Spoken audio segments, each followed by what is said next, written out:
Commission Ministries, Jesus Commission Ministries, Jesus Commission Ministries. ఇది మణిమయ దీపం.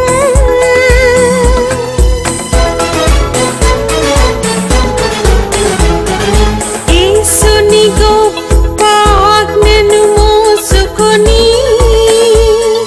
సువార్త ఫలములు ప్రజలకు అందించి వైద్య శిబిరాలు స్థాపించి రోగులను పరామర్శించి ఆదరణనిచ్చును జేసీయం. ఇది మణిమయ దీపం జేసీయం.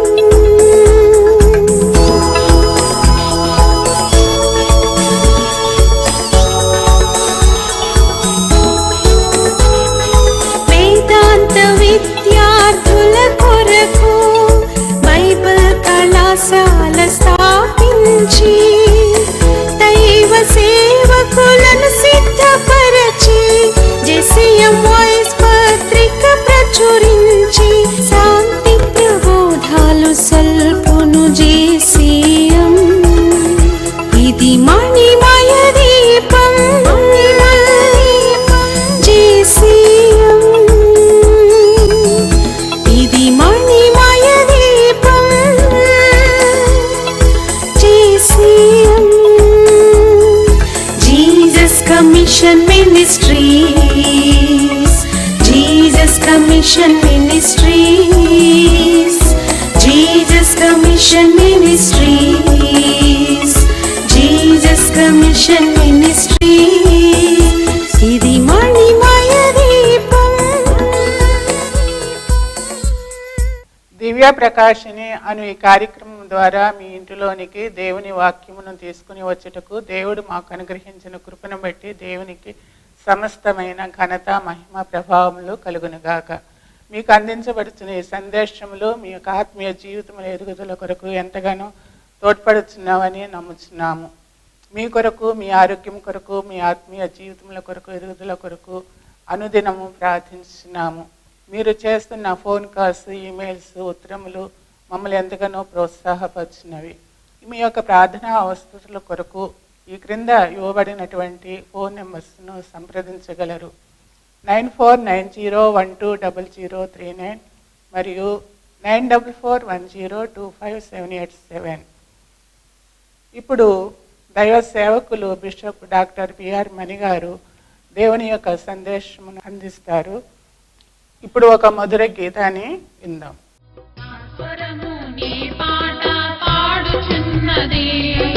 నా హృదయం నీ కొరకు తెరచి ఉన్నది, నా స్వరము నీ పాట పాడుచున్నది, నా హృదయం నీ కొరకు తెరచి ఉన్నది.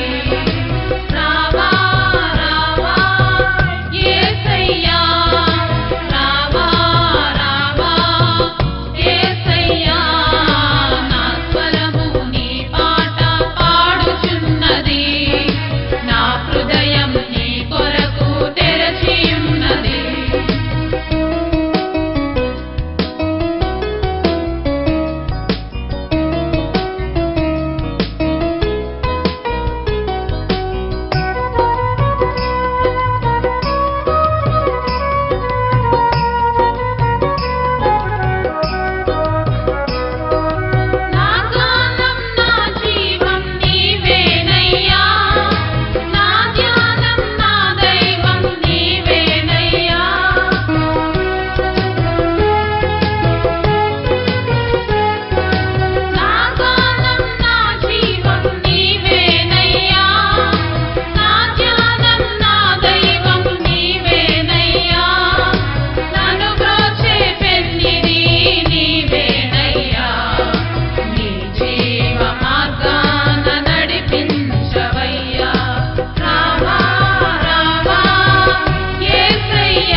మన ప్రభు అయినటువంటి దేవునికి సమస్తమైన ఘనత మహిమ ప్రభావం కలుగునుగాక. ఆయన శ్రేష్టమైనటువంటి అద్భుతమైనటువంటి నామమున మీ అందరికి కూడా శుభాలు తెలియచేస్తూ ఉంటున్నాను. ప్రియమైన దేవుని బిడ్డలారా, మీ అందరి కోసం కూడా మేము మానకుండా అనుదినము మేము మా యొక్క వ్యక్తిగత ప్రార్థనలు, కుటుంబ ప్రార్థనలు, సంఘ ప్రార్థనలు, సామూహిక ప్రార్థనలు మేమందరం కూడా మిమ్మల్ని జ్ఞాపకం చేసుకుని మీకు మంచి ఆరోగ్యాలు ఉండాలని, క్షేమంగా ఉండాలని, మీ అన్ని సమస్యలను తీరాలని మీ అందరి కోసం ప్రార్థన చేస్తున్నాం. కనుక మీరు కూడా మా కోసం ప్రార్థన చేస్తున్నారని మేము నమ్ముతూ ఉంటున్నాం. ప్రియమైన దేవుని బిడ్డలారా, ఈరోజు మనము దేవుని వాక్యాన్ని ధ్యానించక ముందు ఒక చిన్న ప్రార్థనతో ఆరంభించుకుందాం. ప్రేమ కలిగిన మా ప్రియ పరలోక పరమ తండ్రి, నీకు వందనాలు, స్తుతులు, స్తోత్రాలు చెల్లిస్తూ ఉంటున్నాము ప్రభువా. దయమేడైన దేవానికి స్తోత్రాలు. మరి ఇప్పుడు నాయన నీ వాక్యాన్ని మేము ధ్యానం చేస్తూ ఉంటుండగా మీరు కనికరించి పరిశుద్ధాత్మ దేవ మీరే మాతో మాట్లాడి మా బిడ్డలతో మాట్లాడి స్పందింప చేయమని, నేను నీ వాక్యాన్ని గ్రహించగలగటానికి మీ కృప చూపించమని యేసు నామమున ప్రార్థించి వేడుకుంటున్నాము తండ్రి.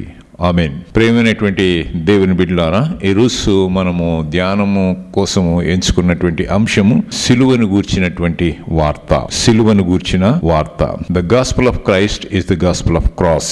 అనగా సిలువను గూర్చిన వార్తయే క్రీస్తును గూర్చినటువంటి వార్త అని మీకు జ్ఞాపకం చేస్తున్నాను. ఈ సిలువ అనే పదము అలంకార రూపంగా వాడబడినదని కూడా, మరి క్రీస్తు శ్రమలను సూచిస్తుంది అని కూడా మీకు జ్ఞాపకం చేస్తుంటున్నాను. యేసుక్రీస్తు వారు సిలువలో శ్రమపడి తన మహిమలో ప్రవేశించుట అగత్యమని లేఖనాలు చెప్తూ ఉంటున్నాయి. ఆ విధంగానే ఆయన మరణించి తిరిగి లేచినడని కూడా మనం దేవుని వాక్యంలో చూస్తూ ఉంటున్నాం, మనం నమ్ముతూ ఉంటున్నాం. మన విశ్వాసం అదే. రక్తము చిందించకుండా పాపము జరగదని లేఖనాలు చెప్తూ ఉంటున్నాయి. కనుకనే యేసు ప్రభువు వారు తన అమూల్యమైన రక్తాన్ని మన కోసం సిలువలో ధారపూసాడని మీకు జ్ఞాపకం చేస్తూ ఉంటున్నాం. రక్తం అనేటువంటి పదము బైబిల్ గ్రంథంలో మనం పరిశీలించి చూసినట్లే దాదాపుగా 400 సార్లు కంటే ఎక్కువగా ఇక్కడ కనిపిస్తూ ఉంటుంది. పాప మానవాళి కోసము రక్తం చెందించినటువంటి వారు ఎవరు కూడా ఈ లోకంలో లేరు. కానీ కేవలం ఒక యేసుక్రీస్తు ప్రభు వారు మాత్రమే నశించిపోతున్నటువంటి పాప మానవాళి కోసం తన రక్తాన్ని చెందించినాడని నేను స్పష్టంగా మీకు జ్ఞాపకం చేస్తున్నాను. పరిశుద్ధ లేఖనాలు సాక్ష్యమిస్తూ ఉంటున్నాయి. మరి అంతేకాకుండా చూసినటువంటి ఆ శిష్యులు కానీ మిగతా వారు కానీ వారందరూ కూడా సాక్ష్యమిస్తూ ఉంటున్నారు. కనుక ప్రేమ దేవుని బిడ్డలారా, యేసు ప్రభు యొక్క రక్తము ద్వారానే పాప క్షమాపణ జరుగుతుంది అని మనం స్పష్టంగా తెలుసుకోగలుగుతున్నాం. ఈ విషయంలో మనం ఒకసారి చూసినట్లయితే పరిశుద్ధ గ్రంథంలో యోహాను రాసినటువంటి మొదటి పత్రిక 1వ అధ్యాయము 7వ వచనంలో ఈ విధంగా చెప్తూ ఉంటుంది. ఆ వాక్య భాగం ఏంటంటే, యేసు యొక్క రక్తము ప్రతి పాపం నుండి మనల్ని పవిత్రులుగా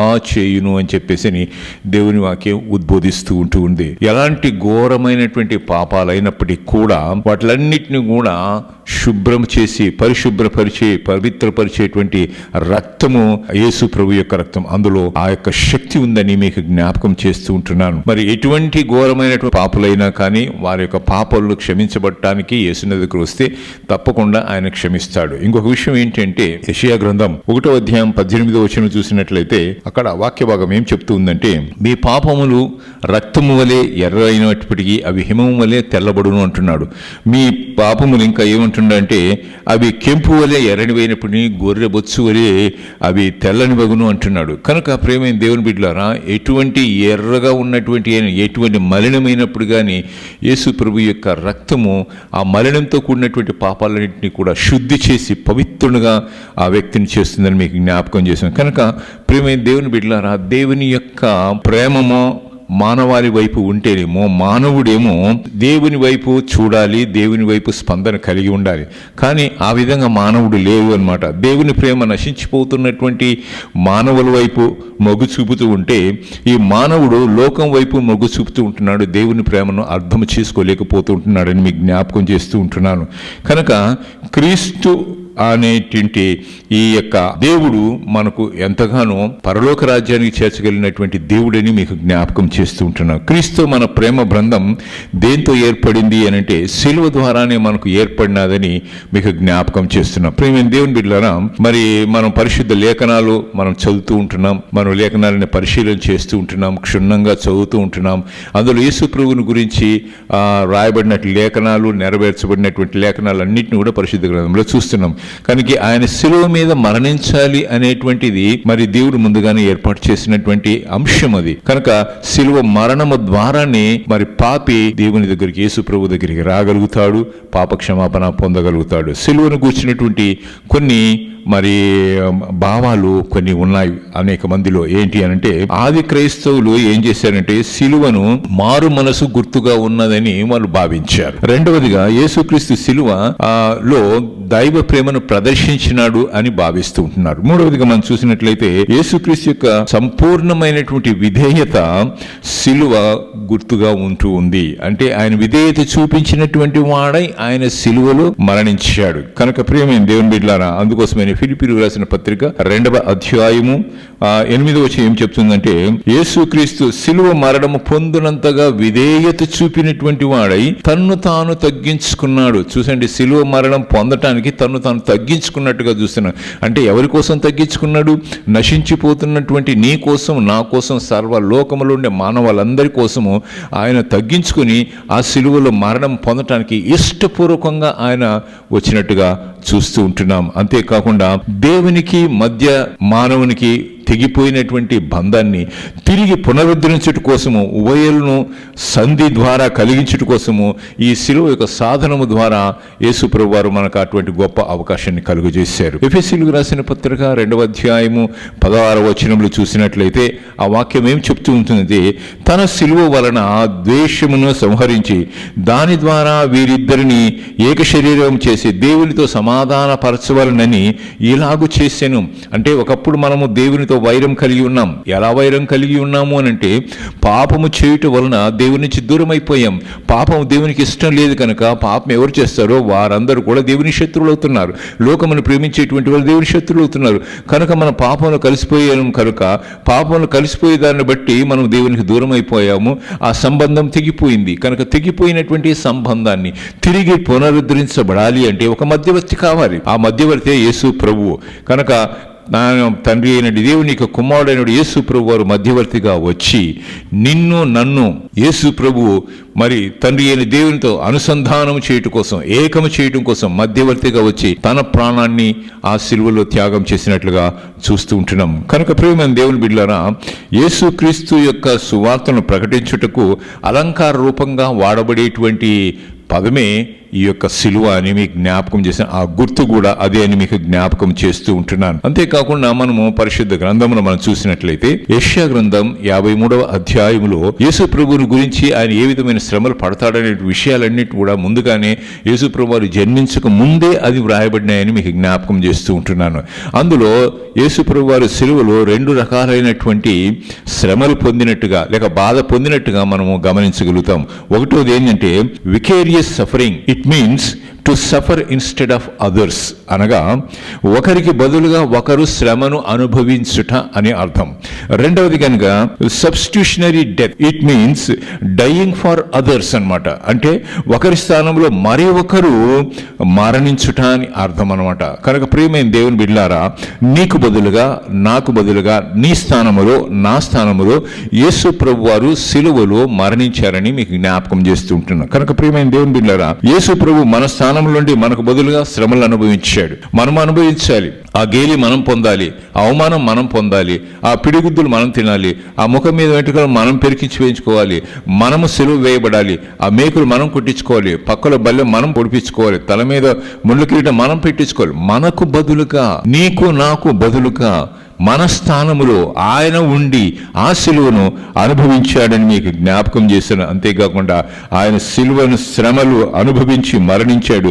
యేసు ప్రభు మన కొరకు తన సిలువను ఆయన మోసినట్టుగా చూస్తున్నాం. కనుక మనము మన సిలువను ఎత్తుకొని మోయాలి. ప్రేమ దేవుని బిడ్డలారా, యేసు ప్రభు వారు ఒక మాట చెప్తున్నాడు. ఏంటంటే లూకా సువార్త 9వ అధ్యాయం 23వ వచనంలో ఏమంటున్నాడంటే, ఎవడైనా నన్ను వెంబడింపగోరిన ఎడల వాడు తన్ను తాను ఉపేక్షించుకొని ప్రతిదినము తన సిలువను ఎత్తుకొని ఆయన్ను వెంబడింపాలి అని దేవుడు కోరుతున్నాడు. సిలువను మోయిట అనక మరి ఏదో చెక్కను చేసుకొని ఒకరి భుజాన పెట్టుకొని ఏదో మోయమని కాదని అర్థము. సిలువ శ్రమలకు గుర్తున్నదని మీకు జ్ఞాపకం చేశాను. అంటే యేసు ప్రభు వారిని నమ్ముకొనుట వలన, యేసు ప్రభు వారిని వెంబడించుట వలన, యేసు ప్రభు వారి యొక్క అడుగుజాడుల్లో నడుచుట వలన, యేసు ప్రేమను పంచుట వలన, యేసు ప్రేమను రుచి చూసి ఇతరులకి దాన్ని ప్రచురం చేయటం వలన మనకు అనేకమైన సమస్యలు ఈ లోకంలో వస్తాయి. అవమానాలు వస్తాయి, కష్టాలు వస్తాయి, ఇబ్బందులు వస్తాయి, అనారోగ్యతలు వస్తాయి, ఎన్నెన్నో కుటుంబంలో నుంచి వ్యతిరేకతలు వస్తాయి, చుట్టుపక్కల వారితో వ్యతిరేకలు వస్తాయి, మనం బయటికి వెళ్ళిపోవాల్సిన పరిస్థితులు ఏర్పడతాయి.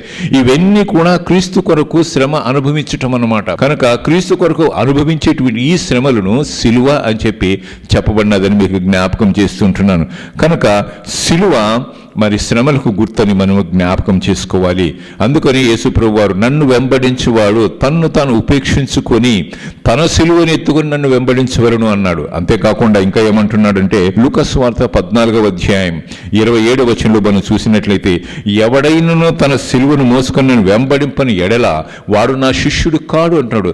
ఎవడైనా కానీ ఆ శ్రమలు అనుభవించుకోడు, నా నిమిత్తం శ్రమలు అనుభవించుకోడు, నా నిమిత్తం నిందలు పొందకుండా, నా నిమిత్తము కష్టపడకుండా, నా నిమిత్తము ఇవన్నీ ఏమి చేయకుండా తన స్వార్థం చూసుకొని పేరు సంపాదించుకోవడం కోసం, గొప్ప పేరు సంపాదించుకోవడం, మంచిగా ఉండటం కోసము, సుఖంగా జీవించాలని ఆశిస్తూ ఉండి క్రీస్తు యొక్క ప్రేమను రుచి చూడక, క్రీస్తు ప్రేమను ఇతరులకు పంచలేని పరిస్థితులు ఉండేటువంటి వాడు నా శిష్యుడు కాడు అని చెప్పేసి క్లియర్గా చెప్తూ ఉంటున్నాడు. కనుక ప్రేమైన దేవుని బిడ్డలారా, మరి సిలువను ధరించుట వేరే, సిలువను భరించుట వేరే.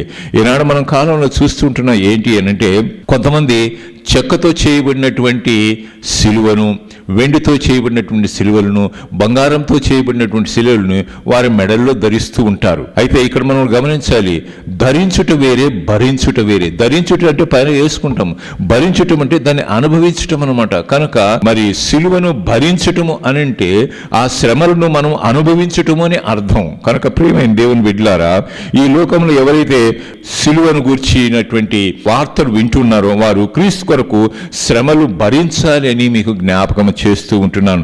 రాబో కాలంలో అటువంటి వారు జీవ కిరీటాన్ని పొందుకుంటారని కూడా మీకు జ్ఞాపకం చేస్తూ ఉంటున్నాను. ఇటు సిలువను గూర్చి లోకులు ఏమనుకుంటున్నారో ఆ విషయాన్ని మనము అపోస్తలుడైన పౌలు కొరింథీయులకు రాసినటువంటి మొదటి పత్రిక 1వ అధ్యాయము 18వ వచనంలో ఈ విధంగా చెప్తున్నాడు. ఏమంటే, సిలువను గూర్చినటువంటి వార్త నశించుచున్న వారికి వెరితనముగా ఉన్నది, కానీ రక్షింపబడుచున్న మనకు అది దేవుని శక్తి అయి ఉంటున్నది.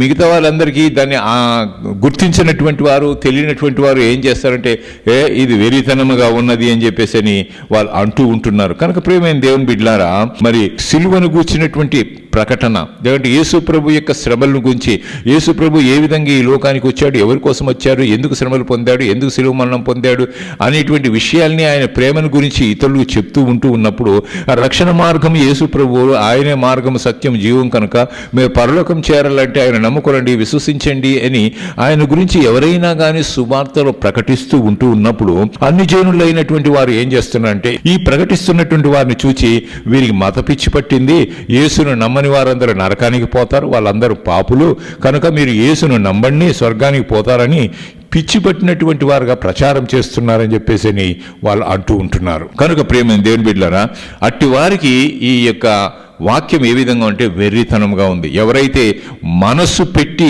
దాన్ని గ్రహిస్తారో అది వారికి దేవుని శక్తిగా ఉంటున్నదని మీకు జ్ఞాపకం చేస్తుంటున్నా. అందుకోసమని పౌలు గారు మరి ఏమంటాడంటే, గలతీయులకు రాసిన పత్రిక 6వ అధ్యాయం 14వ వచనంలో ఏమంటాడంటే, నాకు లోకమునకు నేను సిలువ వేయబడి ఉన్నాం అని. అంటే నేను లోకానికి సిలువ వేయబడ్డాను, లోకం నాకు సిలువ వేయబడిందంటే నాకు లోకానికి సంబంధం లేదు, లోకముకు నాకు సంబంధము లేదు అని ఇక్కడ చెప్తూ ఉంటున్నాడు. కనుక క్రీస్తు నమ్మి రక్షింపబడినటువంటి వాడు ఏం చేయాలంటే, తన శరీరమును, తన శరీరేచ్ఛలను, దురాశలను అన్నింటిని కూడా సిలువ వేయాలి. అంటే వాటిలన్నీ విసర్జించుకోవాలి, వాటిలన్నీ క్రీస్తు కోసము వదిలిపెట్టేటువంటి వారుగా ఉండాలి. ఎందుకంటే ఇది అశాశ్వతమైనటువంటివి, శాశ్వతం కానటువంటివి, ఇవి పరలోకానికి తీసుకుని వెళ్ళనటువంటివి, ఇవి నరకానికి తీసుకెళ్లేటువంటి శరీరాశలు, నేత్రాశ, జీవపటము, నేత్రాశ, ఇవి అన్నీ కూడా లోకములో మనిషిని పతనము చేసేటువంటివే, కానీ అది మనిషిని పరలోకానికి చేర్చేటువంటివి కావు. ఇది లోకములో మరి పుట్టినటువంటి, దేవుని వలన పుట్టినటువంటి కావని మీకు జ్ఞాపకం చేస్తూ ఉంటున్నాను. కనుక బైబిల్ స్పష్టంగా చెప్తుంది ఏంటి అంటే, మీ దురాశలను వదిలిపెట్టండి, మరి ఈ శరీరపు ఇచ్చలను వదిలిపెట్టండి, సిలువ వేయండి అంటే తీసిపోయి చక్క మేకలు కొట్టమని కాదు దాని అర్థం. అంటే నీ యొక్క శరీరము ఆశలన్నింటినీ కూడా నీవు వదులుకోవాలి అని చెప్పి దేవుడు కోరుతున్నాడు. ఎవరి కోసం? నీ శరీరాశలు ఎవరి కోసం వదులుకోవాలి? శరీరాశ అంటే ఏది చూసినా కూడా, ఏది తిందుమా, ఏమి త్రాగదో, ఏది ధరించుకో, వీటిని గురించి కాదు మనం చింతించాల్సి ఉంది. కనుక ఇవన్నీ దేవుడు మనకి ఇస్తాడు, కానీ అవే పరమావధిగా ఆ వాటిని సంపాదించుకోవటం అని దేవునికి సమయాన్ని కేటాయించకుండా, మరి దేవుని సన్నిధికి రాకుండా, వాక్యాన్ని చదువుకుండా, ప్రార్థన చేయకుండా, దేవునితో సహవాస సంబంధం లేకుండా లోకంలోనే ఉండి ధన సంపాదన కోసము ఆర్జించాలని చెప్పి ఆస్తిని సంపాదించుకొని, పేరు సంపాదించుకొని, ఇవన్నీ కష్టపడి చేసేటి ఇవన్నీ కూడా ఈ లోకంలో వ్యర్థమైనటువంటివి. కనుక ప్రియమైన దేవుని బిడ్డలారా, మనం కష్టపడాల్సిందే, సంపాదించుకోవాల్సిందే, తినవలసిందే, బ్రతకాలి. కాబట్టి కానీ ఇదే పరమావధి అనుకోకూడదు, ఇదే పరలోకం చేస్తుంది అనుకోకూడదు.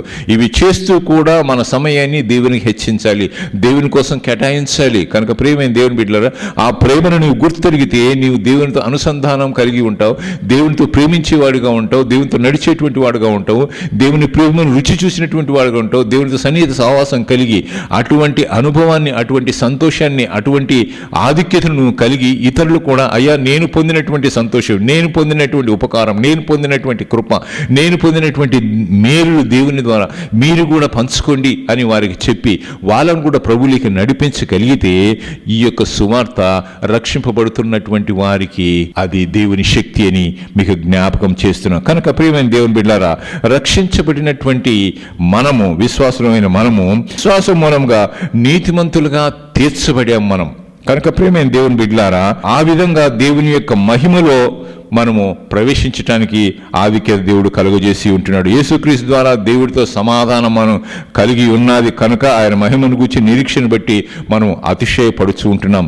అట్టి సమయాల్లో మనం ఆయన అతిశయపడుతున్న సమయములు, ఆయన వెంబడిస్తున్న సమయములు, ఆయన ప్రేమిస్తున్న సమయములు మనకు కష్టాలు వస్తాయి, నష్టాలు వస్తాయి, బాధలు వస్తాయి, ఇరుకులు వస్తాయి, ఇబ్బందులు వస్తాయి, సమస్యలు వస్తాయి, అవమానాలు వస్తాయి, అపనిందలు వస్తాయి, వ్యతిరేకత ఏర్పడుతుంది. ఇవన్నీ వచ్చినప్పటికీ కూడా అట్టి సమయంలో మనం ఏం చేయాలి అంటే ఈ శ్రమలలో కూడా మనం ఓర్పు కలిగి ఉండాలి. కనుక ప్రియమైన దేవుని బిడ్డలారా, ఓర్పు కలిగి ఉండుట ద్వారా మనము మనకు వచ్చేటువంటి శ్రమలైనటువంటి పరీక్షను మనం నెగ్గగలుగుతాం. అంతేకాకుండా ఈ పరీక్ష ద్వారా మనం నిరీక్షణ కలిగినటువంటి వారవి శ్రమల యందు అతిశయపడేటువంటి వారంగా ఉంటాం.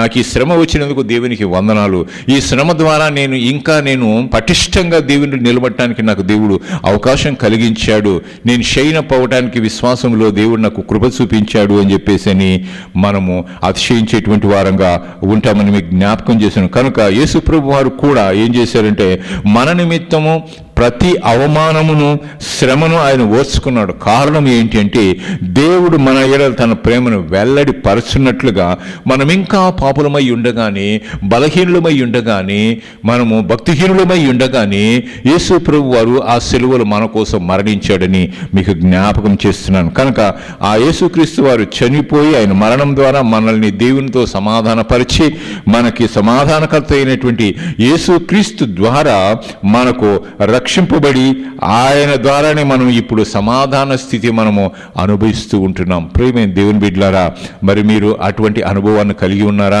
ఈరోజు మనము దేవుని యొక్క వాక్యాన్ని మనం ధ్యానం చేస్తున్నాం. ఏంటి? సిలువను గూర్చినటువంటి వార్త. అయితే లోకులకు అది వెర్రితనంగా ఉండవచ్చును, కానీ అది దేవుని శక్తి అని మీకు జ్ఞాపకం చేస్తున్నాను. అది ఎరగనటువంటి వారు అది వెర్రితనంగా, అది పిచ్చిగా వాళ్ళు ఆలోచన చేస్తున్నారు. కానీ ఎవరైతే దాన్ని అంతర్ధానం ఎరుగుతారో, దానికి అర్థము తెలుసుకుంటారో, దాన్ని అవగాహన చేసుకుంటారో, దాన్ని అర్థము చేసుకుంటారో, అటువంటి వారు తప్పకుండా ఈ సిలువ నిజముగా యేసు ప్రభు వారు అనుభవించింది మన కోసమే. ఈ సిలువ శ్రమ ద్వారానే మనము క్రీస్తు దగ్గరికి రాగలుగుతాం. ఒకవేళ ఆయన పరలోకం నుంచి భూలోకానికి వచ్చి సిలువ మీద మరణించి ఉండకపోతే నీకు నాకు రక్షణ అనేది, పాప క్షమాపణ అనేది లేదు. దేవునితో నీకు విడిపోయినటువంటి బంధము, ఏకమయ్యే అవకాశము లేదని మీకు జ్ఞాపకం చేస్తున్నాను. కనుక ప్రేమైన దేవుని బిడ్డలారా, నిజమైనటువంటి సమాధానం కూడా మనకు వచ్చేటువంటి కాదు, ఈ లోకం ఇచ్చినటువంటి సమాధానం కాదు, ఈ లోకం ఇచ్చేటువంటి శాంతి కాదు దేవుడు ఇచ్చేది. ఆయన ఇచ్చే శాంతి సమాధానము అది శాశ్వతమైనటువంటిది అని మీకు జ్ఞాపకం చేశాను. కనుక ఇట్టి నిజమైన సమాధానాన్ని మన జీవితాల్లో కలిగి దేవునితో సమాధాన స్థితి కలిగినటువంటి వారుగా మనము ఎదుగుతూ, మనము విశ్వాసములో స్థిరపడుతూ ముందుకు సాగునట్లుగా పరిశుద్ధాత్మ దేవుడు మనకు సహాయము చేయునుగాక. ఆమేన్, ఆమేన్. ఆమేన్. ప్రార్థన చేసుకుందాం. ప్రేమ కలిగిన మా దేవా, నీకు వందనాలు స్తోత్రాలు చెల్లిస్తూ ఉంటున్నాం మా ప్రభువా. ఇంతవరకు నాయన ప్రభా, నీ వాక్యం ద్వారా మీరు మాట్లాడినందుకు మీ స్తోత్రాలు. సిలువను గూర్చినటువంటి వార్త నాయన ప్రభా, మరి గ్రహించలేనటువంటి వారికి, అన్యులైనటువంటి వారికి నాయన తండ్రి ఇది వెర్రితనం కనిపిస్తుంది, కానీ ఎవరైతే రక్షించబడుతున్నారో వారికి ఇది దేవుని శక్తిగా కనిపిస్తుంది. కనుక అటువంటి శక్తిని ఎరిగేటువంటి వారుగా ప్రతి ఒక్కరిలో మీరు స్పందింప చేయమని, ప్రతి ఒక్కరితో మీరు మాట్లాడమని వేడుకుంటాం. విత్తబడినటువంటి ఈ వాక్యము అనేక మంది నాయన తండ్రి వింటూ ఉంటూ ఉండగా వాళ్ళ హృదయాలు చేర్చుకోవడానికి మీరు సహాయం చేయండి. ఈ సమయంలో నాయన తండ్రి బలహీనమైనటువంటి వారి కోసం ప్రార్థన చేస్తున్నాం. వాళ్ళ యొక్క బలహీనతలను తొలగించి ఆరోగ్యవంతులుగా చేయండి. అనారోగ్యతలో ఉన్నటువంటి వారిని నాయన ప్రభా మీరు జ్ఞాపకం చేసుకొని వారి అనారోగ్య పరిస్థితులు సరిచేయమని వేడుకుంటున్నాం. ఎవరైతే ఆర్థిక ఇబ్బందుల్లో ఉంటున్నారో వారిని నాయన ప్రభా ఆదుకోమని వేడుకుంటున్నామో ప్రభా. దయగల దేవానికి స్తోత్రాలు చెల్లిస్తూ ఉంటున్నాం. ఎవరైతే ఉద్యోగం లేని వారిగా ఉంటున్నారో వారికి ఉద్యోగాలను గ్రహించండి. ఎవరైతే వివాహం కావాల్సినటువంటి వారు ఉంటున్నారో, వివాహాల కోసం ఎదురు చూసినటువంటి వారికి మంచి నాయన లైఫ్ పార్ట్నర్స్ని మీరు అనుగ్రహించమని సందరూ వేడుకొని ప్రార్థన చేస్తూ ఉంటున్నాం. విశ్వాసంలో లేనటువంటి వారిని విశ్వాసంలో బలపరచండి. విశ్వాసంలో ఉన్నటువంటి వారిని ఇంకనూ అధికమైనటువంటి విశ్వాసంలో మహిమలో నుంచి అధిక మహిమలోనికి ప్రవేశించడానికి మీ కృప చూపించమని వేడుకుంటున్నాం. కృప కలిగిన దేవానికి స్తోత్రాలు చేసి మా బిడ్డలందరినీ కూడా మీ చేతికి అప్పగించుకుంటుండగా మీరే మహిమా ఘనత ప్రభావాలు పొంది వాళ్ళని ఆదరించి, ఆస్వాదించి, సంరక్షించి, పోషించి, కాపాడి భద్రపరచమని యేసునామమున ప్రార్థించి వేడుకుంటున్నాము తండ్రి. ఆమేన్. మన ప్రభువైన యేసుక్రీస్తు యొక్క కృపయు, తండ్రి అయిన దేవుని యొక్క ప్రేమయు, పరిశుద్ధాత్మ దేవుని కన్నుని సహవాసం, శాంతి సమాధానం మనకెల్లరికీ సర్వదా తోడై నీడై ఉండును గాక. ఆమేన్. ప్రియమైన దేవుని బిడ్డలారా, మీకు ఒక శుభవార్తను తెలియజేయుటకు సంతోషిస్తున్నాము. మేము జెస్ఎం బైబిల్ కాలేజ్ ఇంటర్నేషనల్ అనేటువంటి కరస్పాండెంట్స్ కాలేజ్ను 1998 సంవత్సరంలో స్థాపించాము. మరి దీనికి అమెరికా, ఆఫ్రికా మరియు భారతదేశంలోని ప్రముఖమైనటువంటి యూనివర్సిటీస్ మరియు సెమినరీస్ యొక్క గుర్తింపు పొంది ఇతర బైబిల్ కాలేజీల కన్నా అతి తక్కువ ఫీజులతో పోస్ట్ అంటే కరస్పాండెన్స్ ద్వారా ఈ యొక్క కోర్సులను తెలుగులో, ఇంగ్లీష్లో మీడియంలో గత కొన్ని సంవత్సరాలుగా నిర్వర్తిస్తూ ఉంటున్నాం. పాస్టర్లకు, సేవ కొరకైన పిలుపు కలిగిన వారికి, సంఘ పెద్దలకు, వృత్తిరీత్యా, పరిచర్య రీత్యా బైబిల్ కాలేజీలకు వెళ్ళలేని వారికి అందరికీ కూడా ఈ కాలేజీ ఎంతో ఉపకరిస్తూ ప్రోత్సాహపరుచున్నది. ఈ కాలేజీ ద్వారా ఇతర దేశం నుండి మరియు భారతదేశంలోని ఇతర రాష్ట్రాల నుండి పోస్ట్ ద్వారా అనేక మంది తరబీదు పొందుతున్నారని మీకు తెలియజేయటకు సంతోషిస్తున్నాం. ఈ కాలేజీలో తరబీదు పొందిన వారికి మరియు ఆశ కలిగి అర్హులైన వారికి ఆర్డినేషన్ అంటే అభిషేకము, అర్హులైన వారి కోరిక చొప్పున బిషప్స్ కూడా కాన్సక్రేషన్ చేయబడుతుందని మీకు తెలియజేస్తుంటున్నాం. ఈ యొక్క కాలేజీ అందించే కోర్సులు ఏవనగా DTH diploma in theology, BTH bachelor of theology, MTH master of theology, MMin master of ministry, MDiv master of divinity. ఇవన్నీ కూడా 1 సంవత్సరం కోర్సులు. BD bachelor of divinity, MRE master of religious education 2 సంవత్సరాల కోర్సులు. ఇవన్నీ కూడా పోస్ట్ ద్వారానే, మీరు ఇక్కడికి వచ్చి పరీక్షలు రాయవలసిన అవసరం లేదు. మీకు పాఠములు, ప్రశ్నపత్రం ఇంటి వద్దకే పంపబడుతాయి. వాటిని పూర్తి చేసి పంపాలి. కోర్సు పూర్తి అయిన తర్వాత గ్రాడ్యుయేషన్కు మిమ్మల్ని పిలిచి సర్టిఫికేట్ ప్రదానం చేయబడుతుంది. ఈ కోర్సులన్నీ తెలుగు మరియు ఇంగ్లీష్ మీడియంలో ఉన్నాయి. పూర్తి వివరములకు అప్లికేషన్ కొరకు 300 రూపాయలను ఎంఓ ద్వారా పంపి పొందవచ్చును. మా address JSM church and JSM Bible college international, house number 38-87/8, AN colony, Sainikpuri, Secunderabad 94, Telangana.